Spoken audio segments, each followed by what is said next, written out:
Why should a teacher teach about climate science?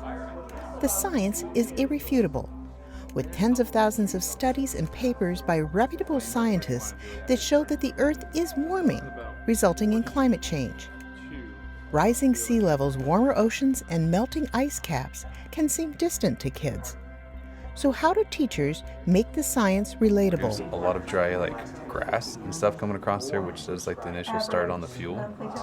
You all have your courses you teach, and in your courses there are concepts of science that may seem a little dry and abstract to your kids, and you do your best to try to make them relevant.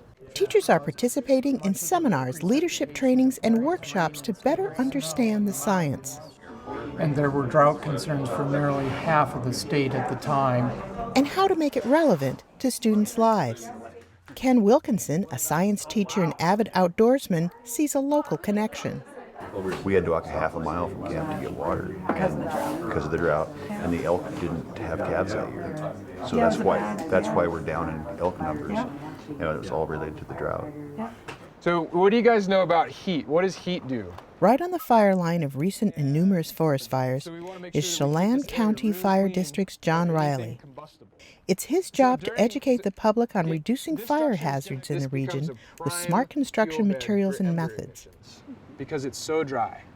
I think in the coming years, we're going to see an increase in the severity and the duration of our wildfire season.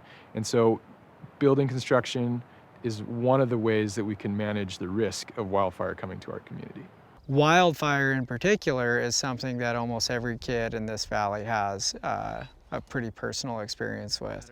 Sometimes I'll have kids raise their hand and say, how many people have been evacuated or know somebody who's been evacuated? And almost every kid at least knows someone who's been evacuated because of a wildfire. That was one of the big things that I really enjoyed today is that we talked about the Okanagan fires and how that impacted our sports, how it impacted a lot of different things that we did. And so trying to bring that home to the students is really critically important to make that connection. And I'd like you to update in Vancouver, Washington, teachers are learning about the ill effects of climate change on human health. The Professional Development Seminar, led by Washington Green Schools and facilitated by ESD 112, had teachers venturing out into the community to monitor air quality and check for particulate matter in the air. It just deals with, again, like how many cars are going in and out of here.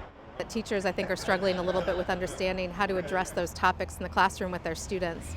And so through these professional development opportunities, we are helping them grapple with some of the complex data to deepen their personal understanding of climate change, and then help them think about ways they can bring these learning activities into the classroom for their students. We have a lot of students with asthma and other health problems that are exacerbated by pollution and other things associated with climate change. And then I have skin cancer in my family, and that's something I can talk about with my kids.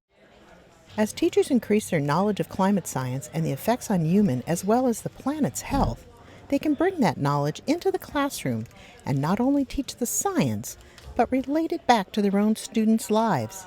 A lot of times as teachers, we don't get the opportunity to sit with a scientist and ask questions to deepen our own understanding of what's happening and impacts and how do we analyze the data. And so having a room of teachers, from kindergarten teachers through high school, who can have conversations with one another about how we bring this back for our students, what that learning looks like in the classrooms, has been really powerful.